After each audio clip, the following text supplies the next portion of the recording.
Game making is a tough bloody business, and Black Ops is certainly one that delivers the blood, the gore and the action if you want to enjoy it. But here on Backwards Compatibility, do we see an improvement over the original Xbox 360 titles? Well, the first thing is you can see all the details on screen. The game is identical visually to what it was on the previous versions, bar the additional benefit of maybe some reduced loading and improved texture filtering, but it's not really going to set the world alight in this particular game because it's a fast-moving action title where you're not worried about the visual quality on screen. What you can see on screen is the visuals and the quality between the two versions and the versions that all of them run at. The minor improvements you do see is the S and the X do have improved texture filtering. You can see this slightly on the ground and the grass alpha effects, which are much thinner and more defined. It's slightly better on the X than it is on the S, but they're both better than the 360. But the main important thing here is how do they run. This is a fast-paced online shooter and it runs at that high target of 16 milliseconds, which delivers 60 frames per second. But it doesn't achieve that all the time on all three consoles, but one is much better than the other and one is much worse. You can see on screen comparing the single player action in pretty much identical sets of action using cutscenes and some gameplay. The visual quality between all three is pretty much identical bar gamma output, which I've tried to correct here so that you get the even balance between all three versions.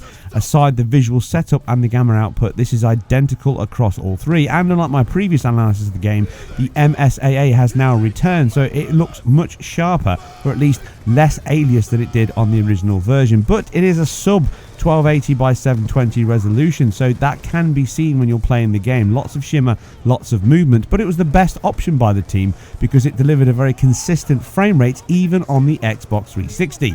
But as you can see in the action on screen, it does dip way below that 60 FPS target, right down to 30, and there's some seriously heavy points it can even go below that. It's pretty consistent. Single player is certainly where it dips the most in some of the heavier action sequences, and this opening section does have a lot. Now on the 360, it used adaptive VSync at the top section, basically allowing it to run over by 1 maybe 2 milliseconds per frame, which gave you small tears at the top section of the screen, but these are very hard to spot and usually tend to follow a dip into the 33 milliseconds, but they're very minor. Certainly in the single player you can have sections like you see here, but you can see the leap up on the other two versions, a dramatic improvement to the region of around 35 to 45% we're seeing here. And in fact, bar a couple of performance issues which are likely due to loading, streaming or just code problems, the Xbox One X doesn't dip at all in these opening sections. The Xbox One S gets very close to holding that 60 FPS line flat across all sections here, and this is one of the heavier sections of the game in the opening moment, and you get a significant boost in performance on the Xbox One S in this newer version and the Xbox One X. For those wanting to know the numbers game, you can check out the detailed statistics that I cover for all my games in the section below in the comments, and also more information on this and other backwards compatibility titles on my website.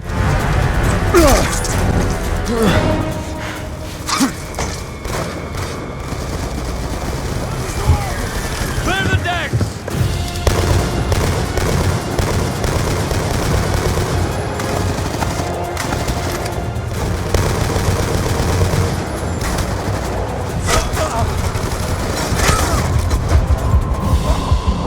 So, moving on to the far more important multiplayer side where everyone's going to jump back in. The first thing of note is, remember, this is a game that is running and playing with original Xbox 360 players, which means JTAG consoles are a definite risk, and Black Ops was one of the biggest games like Modern Warfare where the actual game themselves can be hacked quite heavily when you've got a JTAG console, and you get all kinds of weird and wonderful games. They can be fun, they can also be quite annoying if you're stuck in a lobby where somebody is cheating to high heaven. We've lost the advantage. And this is far more common than you think. As I know very well, I used to modify and JTAG consoles in demand many years ago, so this is something that I know there's at least quite a few out there that can be done.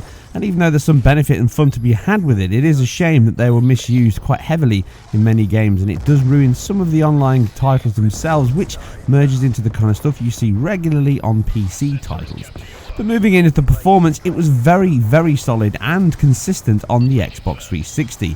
They managed the game knowing that that was where everyone was going to spend their time, and they delivered a very consistent and high-performing title.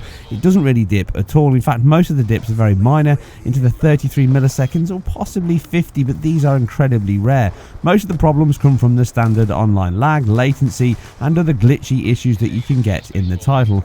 I had one game here on the Xbox One X, in fact, which proves that perfectly, which you can see a little later in the frame rate analysis. It lurches and jumps down to 150 to 160 millisecond hangs at points, and this isn't due to performance issues, this is due to server issues. You even see a point where I'm frantically trying to kill a guy and he's killing me, and I lose the battle due to this latency, lag and jumping. Outside of this game though, it is very consistent and solid, and you wouldn't really worry on the Xbox 360, and that means you can calm all your fears whether you're playing on the S or the X. This is a rock solid 60 FPS title across the board. It's still fun and enjoyable to play, and it is rampacked with many lobbies and games and people that are still playing this title. Arguably the most successful backwards compatibility title delivered thus far, and cements the extra value that they're bringing to the board with the Xbox platform, allowing you to improve titles with no work from the original developers. Although, even though they work on the original download binary which was required for the games, even if you have the disc yourself, these are still largely untouched code, just converted to the relevant X86-64 code required. You can read more about the actual process and how it all hangs together with my original analysis way back when it all started, which has now been validated quite successfully with Microsoft actually revealed information. Anyway, as always, if you guys and girls enjoyed this, then please hit a like, subscribe, and also share where appropriate. You can follow me on Twitter and read more about this and other titles on my website. Check out my channel for more backwards compatibility, Xbox One X, PC, PS4 Pro, and whatever else your heart desires, including some pretty decent retro articles, and I have more on those coming this weekend. You can watch a few more minutes of frame rate analysis if you so wish, but it's pretty solid and boring, so I will catch you very soon on the next one. I'm out.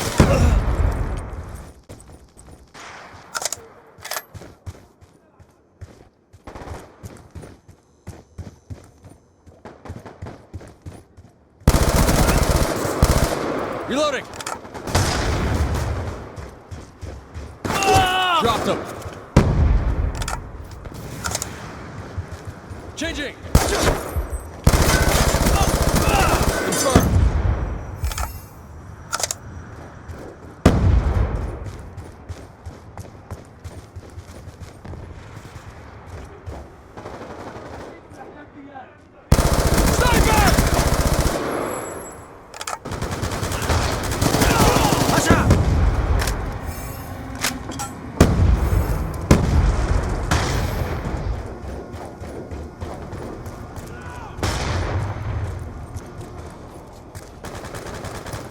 Be advised. Hostile UAV incoming. Clear man.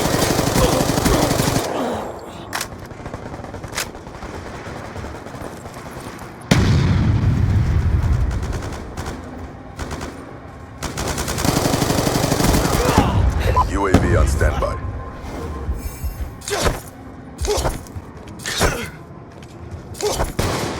Enemy patrol. Single. Good effects. X1 is wheeled up over your position, scanning for threat. Friendly VTOL warship inbound. Good effects. Target destroyed. Dragon fire deployed.